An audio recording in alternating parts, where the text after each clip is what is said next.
யாரை வந்து அவர் மென்ஷன் பண்ணியிருக்காரு, என்னை பற்றி நிறையா உருட்டுறாங்கன்னு சொல்கிறாரு, கேம்பெயின் எனக்கு எதிராக தொடர்ச்சியாக நடந்துக்கணும்னு சொல்கிறாரு. இவர் யாரை சொல்கிறாரு? சிவகார்த்திகேயனுடைய இணைய கூலிப்படை வந்து தொடர்ந்து தனுஷ் மீது வந்து ஒரு தாக்குதல் நடத்திக்கிட்டு இருக்காங்க. இன்னொரு பக்கம் பார்த்தீங்கன்னா சிம்பு உடைய ரசிகர்கள், அதாவது இவங்க யாருக்குமே இவங்க எப்படிப்பட்டவங்க, இவங்க ரெண்டு பேருக்குமான நட்பு என்ன அதெல்லாம் தெரியவே தெரியாது. சும்மா வெளியில் வர்ற தகவல்களை வைத்து இவர் இவருடைய எதிரி, அவர் அவருடைய எதிரின்னு இவங்களாம் முடிவு பண்ணிக்கிட்டு இப்படி ஒரு வேலையை பார்த்துட்டு இருக்காங்க. இன்னொரு பக்கம் நயன்தாரா, தமிழ்நாட்டிலே பார்த்தீங்கன்னா தனுஷ் தான் நம்பர் 1 காமுகன் மாதிரியான ஒரு சித்தரிப்பு வந்து இங்கே தொடர்ந்து நடந்துகிட்டு இருக்கு. எந்த அளவுக்குன்னா, நான் கூட சமீபத்தில் ஒரு பதிவு பார்த்தேன். ஜெயம் ரவிக்கும் அவர் மனைவிக்கும் பிரச்சனையாகி டிவோர்ஸ் நடக்குது. பார்த்தா ஒரு பதிவு, இந்த விவாகரத்துக்கு தனுஷ் தான் காரணம். இன்னொரு பக்கம் திரையுலகில் என்ன டைவர்ஸ் நடந்தாலும் பார்த்தீங்கன்னா முதல் குற்றவாளியாக இவரை முன்னிறுத்துகிற வேலை நடந்துருக்கு. ஸோ இந்த மாதிரி கேரக்டர் அசாசினேட் பண்ணுறத இவங்க என்ன பண்ணிட்டாங்கன்னா ஒரு கோஷ்டி சேர்க்க ஆரம்பிச்சிட்டாங்க. தனுஷுக்கு பிடிக்காத ஆட்கள் எல்லாம் ஒரு அணியில திரள்றாங்க. அனிருத், கீர்த்தி சுரேஷ், விக்னேஷ் சிவன், சிவகார்த்திகேயன் இப்படி ஒரு கேங்கு ஃபார்ம் ஆகி தனுஷுக்கு எதிராக வேலை பார்க்குறாங்க. அதுக்கு மேலே ஒன்று பண்ணார் சிவகார்த்திகேயன். விமல் மாதிரி ஹீரோ ஆகணும்னு ஆசை. இப்படி சிவகார்த்திகேயனுடைய அதிகபட்ச ஆசை வந்து விமல் மாதிரி ஒரு ஹீரோவாக வரணும் அப்படிங்கிறது தான். இப்படிப்பட்ட சிவகார்த்திகேயன் இன்னைக்கு இந்த இடத்துல இருப்பதற்கு தனுஷ் பார்த்தீங்கன்னா தொடர்ந்து அவருக்கு வாய்ப்பு கொடுத்து ஒரு பெரிய டைரக்டர், பெரிய ஹீரோக்களை கதாநாயகிலாம் வச்சு படம் பண்ணி இப்படியெல்லாம் எடுத்துகிட்டு வந்தார். இதுதான் கடந்த காலம். இப்போ இந்த மாதிரி வந்து ஒரு 5-6 பேர் வந்து தனுஷ்க்கு எதிராக இருக்காங்கன்னா, தனுஷ் எந்த தவறுமே பண்ணாமலா அவங்க எதிராக மாறி இருப்பாங்க? இல்லை விஷயத்தில் அவர் ஏதோ தவறு பண்ணியிருக்காங்க. ஐஸ்வர்யா தனுஷ் பிரிந்த பிறகு ரஜினி பார்த்தீங்கன்னா ஒரு ஃபார்மாலிட்டிக்கு கூட தனுஷ் கிட்ட பேசலை. இன்னும் சொல்ல போனால் தனுஷோட பேசுவதையே முற்றிலுமா ஸ்டாப் பண்ணிட்டார் அப்படின்னு ஒரு தகவல். முழுக்க முழுக்க வந்து தனுஷ் மேல தவறு நினைக்கிறார்.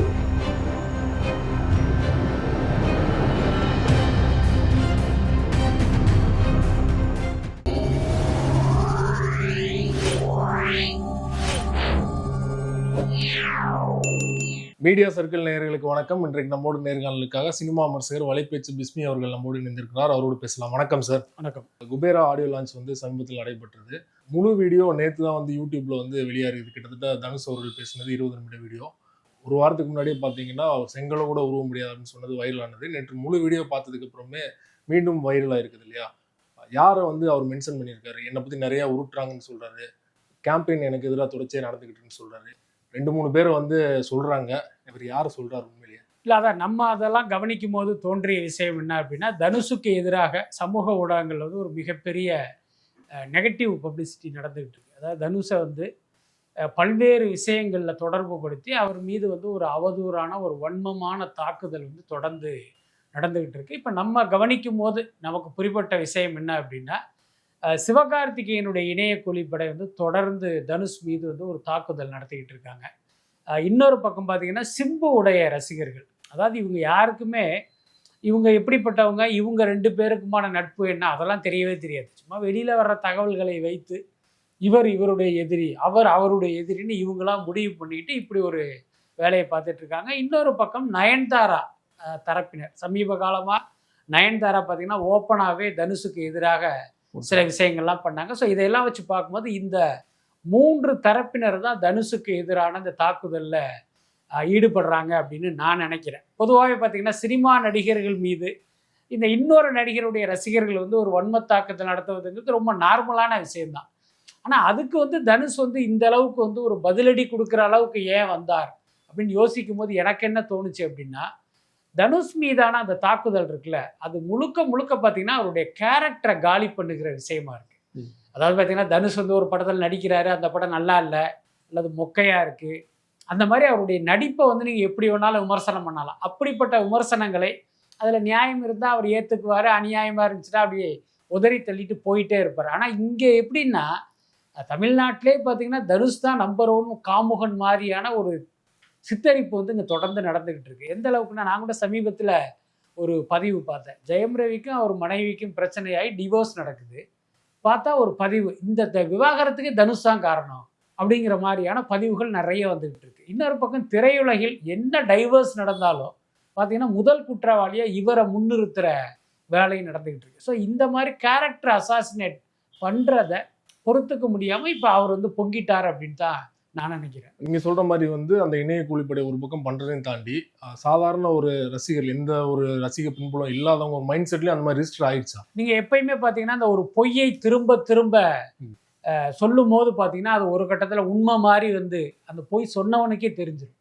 என்ன அந்த மாதிரி பாத்தீங்கன்னா அதை படிக்கிற கேட்கிற மக்களுக்கும் அதே மாதிரி தெரிவதற்கு வாய்ப்பு இருக்கு. இன்னொன்று உங்களுக்கு தெரியும், ஒரு நேரேட்டிவ் செட் பண்றதுன்னு சொல்லுவாங்க. நாட் ஓன்லி சினிமா, இது அரசியல் கட்சிகளே கூட தங்கள் கட்சிக்கு வந்து ஒரு பாசிட்டிவாக நேரேட்டிவ் செட் பண்ணுறது, எதிர்கட்சிகளை பார்த்தீங்கன்னா நெகட்டிவாக செட் பண்ணுறதுன்னு ஒன்று இருக்குது. அது பல நேரங்களில் ஒர்க் அவுட் ஆகிறதை நம்ம பார்க்குறோம். கிட்டத்தட்ட தனுஷை வந்து இவங்க அந்த மாதிரி தான் ஒரு நேரேட்டிவ் செட் பண்ணுறாங்க. தனுஷா இப்படிப்பட்டவர், தனுஷா இப்படிப்பட்டவர்னு சொல்லும் போது கடைக்கோடி மக்களுக்கும் பார்த்தீங்கன்னா அது போய் வந்து பெரிய அளவில் வந்து பதிஞ்சிடும்.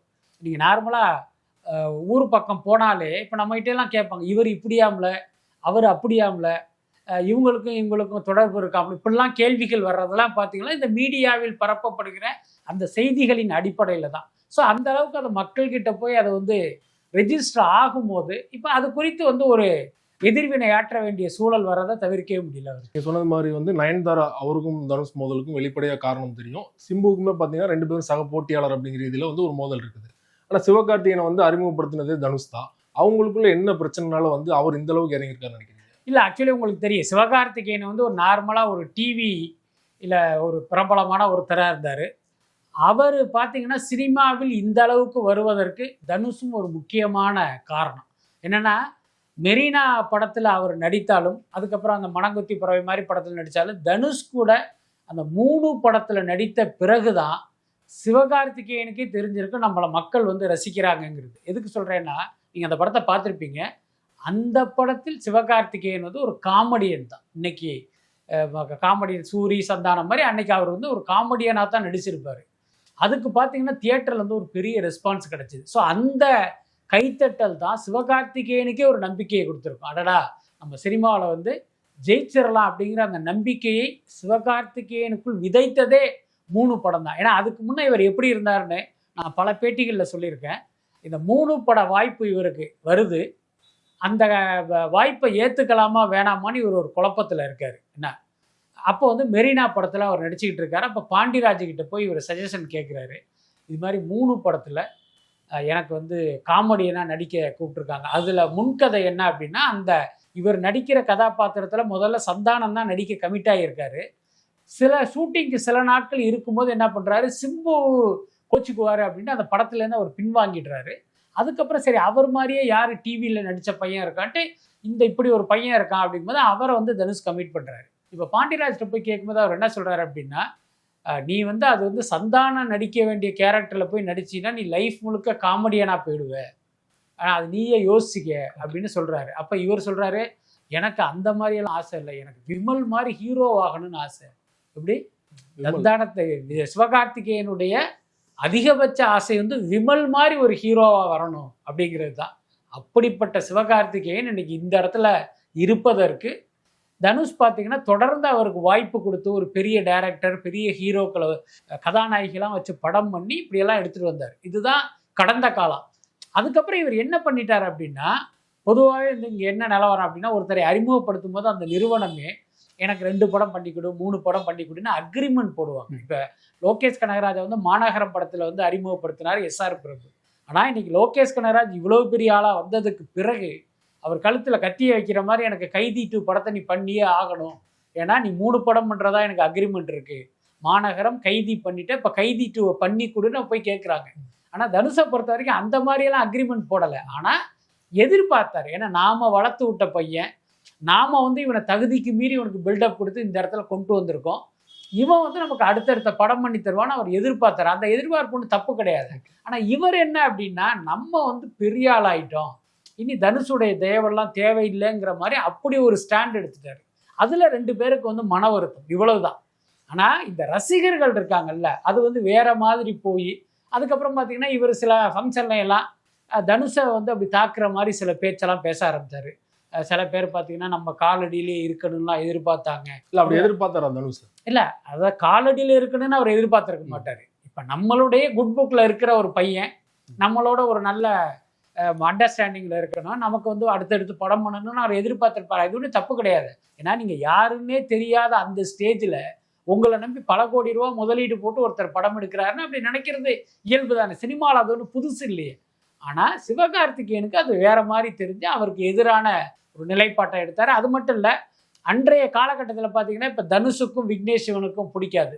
அந்த நானும் ரவுடிதான் படம் பண்ணதில் 2 பேருக்கும் வந்து ஒரு மனஸ்தாபம் இருக்குது. சிவகார்த்திகேயன் என்ன பண்ணினார் அப்படின்னா, தனுஷை உங்களுக்கு பிடிக்கல, நீங்கள் அவர்கிட்டருந்து நகர்ந்துட்டீங்க, அது வரைக்கும் தப்பு கிடையாது. ஏன்னா நான் வந்து உங்களை இப்படி நினச்சேன், நீங்கள் வேற மாதிரி நினச்சிட்டீங்க, எனக்கு உங்களோட செட் ஆகலை அப்படின்ட்டு நம்ம நகர்ந்து போகலாம், அது எல்லாருக்கும் உரிமை இருக்குது. ஆனால் இவங்க என்ன பண்ணிட்டாங்கன்னா ஒரு கோஷ்டி சேர்க்க ஆரம்பிச்சிட்டாங்க. ஓகே, தனுஷுக்கு பிடிக்காத ஆட்கள் எல்லாம் ஒரு அணியில் திரள்றாங்க. அனிருத், கீர்த்தி சுரேஷ், விக்னேஷ் சிவன், சிவகார்த்திகேயன், இப்படி ஒரு கேங்கு ஃபார்ம் ஆகி தனுஷுக்கு எதிராக வேலை பார்க்குறாங்க. அதுக்கு மேலே ஒன்று பண்ணார் சிவகார்த்திகேயன். தனுஷுடைய ஆஃபீஸ்க்கு எக்ஸாக்ட் ஆப்போசிட் அவர் ஒரு ஆஃபீஸை போட்டு, என்ன நானும் ஒரு ரேஞ்சுக்கு வந்துட்டு பார்த்தியாங்கிற அந்த சென்ஸில். ஸோ இதெல்லாம் தான் அவங்களுக்குள்ள ஒரு விரோதத்தை வளர்த்துருச்சுன்னு நினைக்கிறேன். இப்போ நீங்கள் சொன்னது மாதிரி வந்து ஆஃபீஸே ஆப்போசிட்டில் போட்டது அப்படின்னா, இப்போ போயஸ் கார்டனில் வந்து தனுஷ் வீடு வாங்கியிருக்காருன்னா இல்லை இப்போ இல்லை, நான் சொல்றது ஏற்கனவே நுங்கம்பாக்கத்தில் உண்டர்பார் ஃபிலிம்ஸ் இல்லை தனுஷுடைய இது, இப்போ அதை மூடிட்டாரு. அந்த ஆஃபீஸ்க்கு எதிரில் வந்து சிவகார்த்திகேயன் ஆஃபீஸ் போட்டிருந்தார். ஓகே, ஸோ இந்த மாதிரி விஷயங்கள்லாம் நடந்தது. அது பொதுவாகவே இருக்குல்ல. இப்போ ஒரு முதலாளி இருக்காரு, அவர்கிட்ட ஒருத்தன் வேலை பார்க்குறான், அவன் வந்து இன்னொரு இடத்துல கடை போட்டு அவன் ஒரு முதலாளி ஆகிறது வந்து இந்த முதலாளிக்கு பெரிய பிரச்சனையாக இருக்காது. அவர் கடைக்கு எய்த்தாப்பே அவன் ஒரு கடையை போடும்போது இது என்ன நினைப்பாரு, நம்ம வளர்த்து விட்ட பையன் நமக்கு எதிராகவே வர்றான்னு நினைப்பாங்கல்ல. ஸோ அந்த மாதிரியான ஒரு சிக்கல் இவங்களுக்குள்ள நடந்தது. இப்போ அனிருத்தே நீங்கள் சொன்னீங்க, இதில் 4வது நபரா அனிருத் தான் வந்து அனிருத்தை இவர் தான் அறிமுகப்படுத்தினார் 3 படத்தில். ஸோ அவங்களுக்குள்ள எந்த இடத்துல ஒரு மோதல் வெடித்தது? அது என்னன்னா கிட்டத்தட்ட இதே தான். இப்போ வந்து சிவகார்த்திகேயன் தனுஷுக்கு எதிரி ஆயிட்டாரு, விக்னேஷ் சிவன் தனுஷுக்கு எதிரி ஆயிட்டாரு. இப்போ அனிருத் பார்த்தீங்கன்னா தனுஷுடைய உறவினரும் கூட, அவருடைய முன்னாள் மனைவி வழியில். அதுக்கடுத்து ஒரு தடவை தனுஷ்கிட்ட பேசிகிட்டு இருக்கும்போது நான் சொன்னேன், எப்போனா அந்த பீப் சாங் பிரச்சனை வந்துச்சு தெரியுமா, அப்போ வந்து அந்த அனிருத் பேர் அதில் வந்து அடிபடுது. அனிருத் தான் அந்த சாங்கை போட்டது, சிம்பு வந்து அதில் வெறுமனே பாடுனது தான். அப்போ இதில் வந்து இன்னொரு குற்றவாளி அனிருத் தான். இன்னும் சொல்லப்போனால் உங்களுக்கு தெரியும், அந்த பீப் சாங்கு விஷயமாக சிம்பு மேலே நான் தான் வழக்கு தொடுத்தேன். ஏன்னா நீ இப்படி ஒரு கேவலமான வேலையை பார்த்துட்டியே அப்படின்ட்டு. நான் அந்த கோபத்திலேயே இருக்கும்போது ஒருத்தரை தனுஷோட மீட்டிங்கு, அப்போ நான் தனுஷ்கிட்ட சொல்கிறேன், இந்த மாதிரி நீங்கள் அறிமுகப்படுத்தின அந்த பையன் வந்து இப்படி ஒரு கேவலமான வேலையை பார்த்துட்டான், அதை எப்படி நீங்கள் பார்த்துக்கிட்டு இருக்கீங்கன்னு நான் கேட்டேன் தனுஷ்கிட்ட. அப்போ தனுஷ் சொன்னார், சத்தியமாக சொல்கிறேன் சார், அனிருத் வந்து அப்படி அந்த பாட்டை வந்து போடலை, அவர் போட்ட அத்தனை டியூனும் எனக்கு தெரியும். இன்னொன்று, அனிருத் வந்து நான் தூக்கி வளர்த்த புள்ள, இந்த வார்த்தையை அவர் சொல்கிறாரு. ஏன்னா அதனால நிச்சயமாக வந்து அவர் போடலை, இது நீங்கள் நம்பலாம் அப்படின்னாரு. ஓகே, ரொம்ப உண்மையை சொல்லப்போனால் அந்த நிமிஷம் வரை எனக்கு அனிருத் மேலே பயங்கர கோபம் இருந்துச்சு. அப்போ தனுஷ் இந்த வார்த்தையை சொன்னதுக்கப்புறம் நம்ம நம்பித்தான் ஆகணும். அந்த டைம்ல ஒன்றா தான் இருந்தாங்க. ஆமாம், அந்த டைம்ல ஒன்றா தான் இருந்தாங்க. எதுக்கு சொல்ல வரேன்னா, அனிருத்தை தன்னுடைய பிள்ளை மாதிரி அவர் நினைச்சார். அப்படிப்பட்ட தனுஷை இவர் என்ன பண்ணார் அப்படின்னா, இவருக்கு யாரெல்லாம் பிடிக்காதோ அவங்களோட அவர் போய் ஜாயின் பண்ணிக்கிட்டு, அது ஒரு தனியான ஒரு கேளிக்கை வாழ்க்கை வந்து ஒன்று நடந்துக்கிட்டு இருந்துச்சு. அதுக்கு உள்ள நம்ம போக வேண்டாம். அது வந்து இவரை இரிட்டேட் பண்ணிடுச்சு. இன்னொரு பக்கம் தனக்கு பிடிக்காத ஆட்களோட நட்பாக இருப்பதுங்கிறது ஒரு பக்கம், இன்னொரு பக்கம் அவங்களோட அதிக டைம் ஸ்பெண்ட் பண்ணுறதுனால பார்த்தீங்கன்னா இவருக்கே பாடல் கொடுக்காம அந்த ஷூட்டிங் டேட்டெல்லாம் ஃபிக்ஸ் பண்ணி ஒரு பாட்டு கொடுக்க மாட்டார். இந்த மாதிரி சிக்கல்லாம் வரும்போது அது தொடர்பான ஒரு மனஸ்தாபத்தில் அனிருத்தும் இவருடைய எதிரியாக மாறினார் அந்த காலகட்டத்தில். இப்போ 4 பக்கம் இருந்து இந்த மாதிரி தாக்குதல் நடக்குதுன்னா, இந்த 4 பேரும் ஆப்போசிட்ல தனுஷுக்கு எதிராக ஒன்றிணைந்து வேலை பார்க்குறாங்களா, இல்லைன்னா தனித்தனியா இயங்குறாங்க? இல்ல, ஒன்றிணைந்துன்னு சொல்லல, பெரிய அந்த ஏதோ பெரிய நம்பியார் மாதிரி உட்காந்துக்கிட்டு வந்து அந்த மாதிரியான விஷயமா தெரியல. அதே நேரம் அவங்களுக்குள்ள ஒரு கோஆர்டினேஷன் இருப்பதற்கு வாய்ப்பு இருக்கு. ஓகே, அதுல எந்த மாற்றமே இல்லை. பாத்தியா நேற்று ஒன்று போட்டோம்ல, அது நம்ம ஆளு தான் அப்படின்ட்டு, ஓ அப்படியா, அந்த மாதிரி வேணா இருக்கும். மற்றபடி இன்னைக்கு வந்து நான் இது போடுறேன், நாளைக்கு நீ இப்படி ஒன்று போடு, நாளான்னைக்கு அவர் அப்படி ஒன்று போடுவார். ஸோ அந்த மாதிரியான ஒரு கூட்டு சதி இருப்பதற்கு வாய்ப்பு இல்லைன்னு நினைக்கிறேன். இப்போ இந்த மாதிரி வந்து ஒரு 5-6 பேர் வந்து தனுஷ்க்கு எதிராக இருக்காங்கன்னா, தனுஷ் எந்த தவறுமே பண்ணாமலா அவங்க எதிராக மாறி இருப்பாங்க?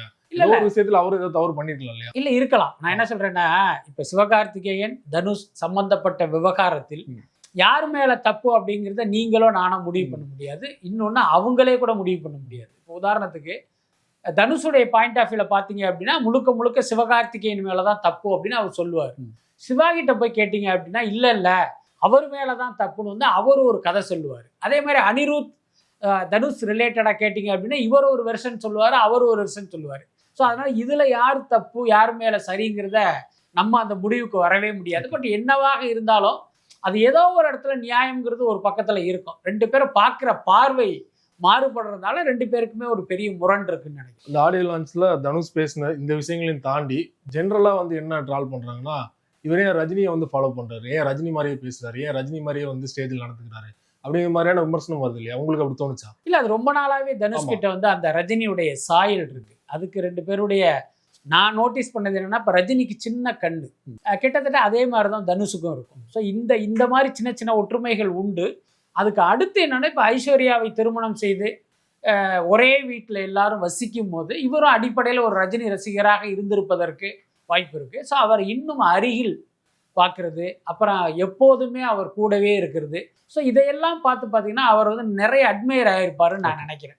அது இப்போ நமக்கு பிடித்த ஒருத்தவங்களை வந்து நம்ம ரொம்ப அப்படி வாட்ச் பண்ணும்போது நம்ம மீறி வந்து அதெல்லாம் வந்து வெளிப்படுவதற்கு வாய்ப்பு இருக்குது.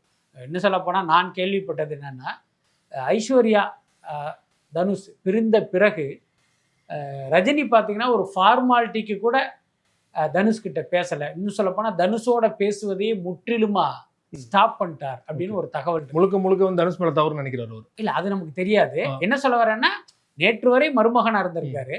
ஆனால் இந்த உறவு கட்டான அடுத்த நிமிஷமே பார்த்தீங்கன்னா ஒரு ஃபார்மலாக கூட அவர் பேசுறது இல்லை அப்படிங்கிற ஒரு தகவல் கிடைச்சிது. ஸோ ரஜினி இப்படி நம்மளை இப்போ நிராகரிக்கிறார், புறக்கணிக்கிறார் அப்படிங்கிறது தெரிந்தும் கூட இவருக்கு இன்னும் வந்து அந்த ரஜினி சாயல் வெளிப்படுது அப்படின்னா எந்த அளவுக்கு அது ஆழமாக ரஜினியுடைய இது வந்து இவருக்கு வேரூன்றி போயிருக்கும். ஸோ அதுதான் அப்படி வெளிப்படுதுன்னு நினைக்கிறேன். மற்றபடி நம்ம ரஜினி மாதிரி பாவ்லா பண்ணி ரஜினி ரசிகர்களை கவரணுங்கிறது இவருடைய நோக்கமாக இருப்பதற்கு வாய்ப்பு இல்லை. அந்த கோவத்துல தான் இவருமே, நீங்க சிவகார்த்திகேயன் மேட்டர் சொன்னீங்களே, அந்த கோவத்துல தான் இவருமே போயஸ் கார்டன்ல வீடு கட்டுறாரு. ஏன்னா நான்லாம் போயஸ் கார்டன்ல வீடு கட்டக்கூடாதா அப்படின்னு கோவத்துல கேட்கிறாருன்னா அதான் ரீசனா? இல்ல அது வந்து பாத்தீங்கன்னா ஐஸ்வர்யாவும் தனுஷும் சேர்ந்து இருந்த காலகட்டத்துல போயஸ் கார்டன்ல வந்து அவங்க இடம் வாங்க. அதனுடைய பின்னணி என்னன்னா, ரஜினிக்கு வந்து உடம்பு சரியில்லை, அது என்னங்கிறது எல்லாருக்குமே தெரியும். ஐஸ்வர்யாவுடைய ஃபீலிங் என்னன்னா, அவங்க தான் வந்து அப்பா வந்து ரொம்ப பிடிக்கும் ஐஸ்வர்யாவுக்கு. அவங்க என்ன நினச்சிருக்காங்க, அப்பா கூப்பிடுற தூரத்தில் நம்ம இருக்கணும், ஏதாவது எமர்ஜென்சின்னு அப்பா கூப்பிட்டாருன்னா அடுத்த நிமிஷம் அந்த வீட்டில் போய் நம்ம நிற்கிற அளவுக்கான ஒரு இடத்துல நம்ம வீடு இருக்கணும்னு இவங்க விரும்பியதால் அங்கே வந்து அவங்க இடம் வாங்கினாங்க. என்னன்னா அப்பா வந்து நம்ம வீட்டுக்கு கூட்டிகிட்டு போயிட முடியாது, அதே நேரம் நம்மளும் புருஷன் பிள்ளையெல்லாம் விட்டுட்டு அப்பாவோடவே இருக்க முடியாது. அப்போ இந்த மாதிரி பக்கத்தில் இருக்கிறது நல்லதுன்னு தான் அது வாங்கினது. ஆனால் துரதிர்ஷ்டவசமாக அது வீடாக உருமாறி அந்த கிரக பிரவேச நிலையை எட்டும் போது 2 பேருமே பிரிஞ்சுட்டாங்க. அது வந்து ஒரு அவங்க இப்போ தனியாக வேற ஏதோ வீடு பார்க்குற மாதிரிலாம் போட்டோ. ஆமாம், அவங்க வந்து ஆமாம் அது தனியாக இருக்காங்க. குபேரா 20ஆம் தேதி ரிலீஸ் ஆகிருக்குது. எந்த அளவுக்கு எதிர்பார்ப்பு இருக்குன்னு நினைக்கிறீங்க? தமிழில் வந்து அந்த படத்துக்கு ஒரு பெரிய ஹைப்பு கிரியேட் ஆனதா எனக்கு தெரியலை. என்ன காரணம் அப்படின்னா, அது பொதுவாகவே ஒரு சிக்கல் என்னன்னா, ஒரு பேன் இண்டியா படம் அப்படி இப்படின்னு என்னதான் நம்ம வந்து பப்ளிசிட்டி பண்ணாலும் மக்களுக்கு வந்து கரெக்டாக தெரிஞ்சிடும். இல்லைப்பா இது தெலுங்கு படம், இது கன்னட படம், இது மலையாள படங்கிற அந்த புரிதல் வந்து மக்களுக்கு இருக்குது. அதனால பார்த்தீங்கன்னா ஒரு பெரிய எதிர்பார்ப்பு வந்து அவங்ககிட்ட வராமல் இருக்குது. அதே நேரம் ஆந்திராவில் இந்த படத்துக்கு பார்த்தீங்கன்னா ஒரு பெரிய எதிர்பார்ப்பு இருக்குது. 2 நாளைக்கு முன்னே கூட நாங்கள் போனோம். ஸோ அங்கே பல பேர்கிட்ட பேசும்போது பார்த்தீங்கன்னா இந்த படத்தை வந்து பெரிய அளவில் அவங்க எக்ஸ்பெக்ட் பண்ணுறாங்க. அதுக்கு அடுத்து பார்த்தீங்கன்னா இப்போ நமக்கு ஏன் இது வந்து பெரிய அளவில் இங்கே ஏதோ ஒரு எதிர்பார்ப்பு கனெக்ட் ஆகலைன்னா, இப்போ ஏற்கனவே இதே சேகர் கமலா இயக்கத்தில் ஒரு படம் நடித்தார். அது ஒரு தெலுங்கு படமாகவே இருந்தது. அந்த வாத்தின்னு ஒரு படம்.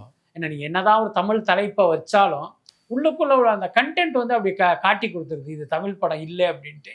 இந்த படமும் அந்த மாதிரி இருக்குமோ அப்படிங்கிற நினைப்பு கூட காரணமாக இருக்கலாம். பட் நான் என்ன கேள்விப்பட்டேன் அப்படின்னா, ஒரு ஸ்லம்டாக் மில்லியனர் மாதிரி இந்த படம் எல்லா மாநில ரசிகர்களையும் கவர்ற மாதிரி இருக்குங்கிறது தான் நமக்கு கிடைத்த தகவல். லக்கி பாஸ்கர் மாதிரி ஒரு ஓப்பனிங் இருந்தனா இங்கே கனெக்ட் ஆகும்னு நினைக்கிறீங்களா? ஆமாம், எனக்கு தெரிஞ்சு பார்த்தீங்கன்னா இந்த படத்தை பொறுத்த வரைக்கும் தமிழ்நாட்டில் பெரிய ஓப்பனிங் இல்லைங்கிற மாதிரி தான் சொன்னாங்க. அதாவது இங்கே புக்கிங் ஓப்பன் பண்ண பிறகு நம்ம பல பேர்கிட்ட பேசணும், தியேட்டருக்காரங்க உட்பட.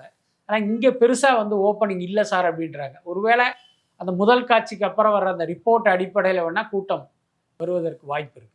ரொம்ப நன்றி சார். சினிமா தொடர்பான பல்வேறு அப்டேட்டுகள் கொடுத்தீங்க, தொடர்ந்து கொடுக்கணும். மிக்க நன்றி. ரொம்ப நன்றி.